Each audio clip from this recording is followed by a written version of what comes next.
So we're 4 weeks through the 2014 NFL season, as most people refer to it as the quarter pole of the season.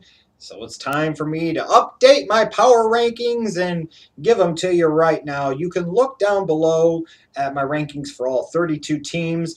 How I've got it set up is their ranking, the team, their record, their opponent's win-loss record, where they were the previous week, because I do use not only the team's record, but the quality of their schedule and the quality of their victories or losses is all part of the picture when I'm trying to determine my power rankings. Now, my top five for this week, I've got the Baltimore Ravens moving up five slots, from number 10 to number 5.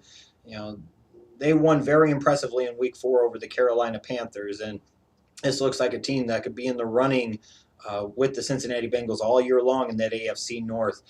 Flacco is playing better than he did last year, that's for sure. They've gotten more out of the running game than they did last year, that's for sure. Their defense is playing well. It seems like a well-rounded Ravens team at this point in time. Number 4, I've got the Seahawks. They didn't play last week, but I'm not going to sit there and penalize them for that. It's still one of the best teams, if not the best team in the National Football League. Until proven otherwise, they are the champ. But I don't think at this moment, based off of this season alone, you can rank them at number 1. I've got the Chargers at number 3. Another week, another win. Yes, you could sit there and say it was against the Jaguars, but hey, you got to play who you're scheduled to play, and they blew them out pretty good in the second half. Number 2, I've got the Cardinals. Again, I'm not going to penalize the team for having a bye. Same thing with the Bengals at number 1. I'm not going to penalize them for having a bye. I think right now, based off of what I've seen through the first 4 weeks of the season, I look at the Cincinnati Bengals and say they're the most complete and balanced team in the National Football League. And if they get Dalton just to play a little bit better, they're a scary team that could be a real force in the AFC all year long. Looking at the bottom, I've got the Jets at number 28, and I think that's deserved. This Jets team is starting to show themselves to be what I thought they were going to be heading into this season, a team that would find a way to be in a lot of games, but due to stupidity, being the Jets, Rex Ryan being a moron, Marty Morningweg being a moron, their front office being morons, and not surrounding Geno Smith with more help on offense, they were going to find ways to consistently shoot themselves in the foot. And at 1 and 3, that's exactly what they've done. Number 29, I've got the Redskins. I dropped them 8 slots compared to last week. And they deserve it too, because they look god-awful on Thursday night against the Giants. All different parts of the team were just bad. Just bad. Cousins didn't really start to totally suck until the second half, but once he did, man, he kicked into overdrive and he left, no doubt. At 30, I've got the Titans. Look, I realize that they've lost to some good teams, teams like the Colts and teams like the Cowboys. I understand that, but they have not looked that good. Their defense has gotten torched a little bit the last few weeks. Their offense, to me, has no identity, has no real rhythm. Doesn't matter who's at quarterback right now. This is going to be a lost season for the Tennessee Titans, of which potentially hope could spring eternal in the future. I've got the Jaguars at number 31, where they were last in the previous week. They stink. They're going to stink all year. Maybe they'll win a few games late when they won't really matter. But to me, still, I guess I got to go right back to after the week 3 performance where it looked like they could be competitive. We now find out that maybe the Patriots just aren't that good. The Oakland Raiders, with their debacle of a performance against the Dolphins in London's got them squarely, firmly planted at number 32 on this list, where they will probably stay the entire rest of the season.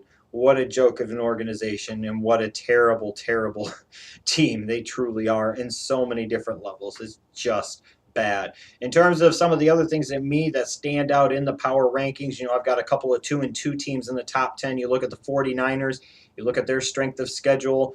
They've played some tough teams so far. They played some good teams, and that win against the Eagles, I think, helps them quite a bit. And you look at the Colts, another 2-2 team. They've beaten up on the Jaguars and the Titans the last 2 weeks, but their 2 losses are quality losses, if you call them that, close losses to the Broncos and the Eagles. So, even though they're at 2-2, I look at them and I think they belong in the top 10. Teams that surprise right now a little bit, you got to look at the Dallas Cowboys, at 3-1. You've got an MVP candidate, DeMarco Murray. You've got a Coach of the Year candidate, potentially, in Jason Garrett, even though I might argue at this point in time the Coach of the Year candidate on that team might be defensive coordinator Rod Marinelli.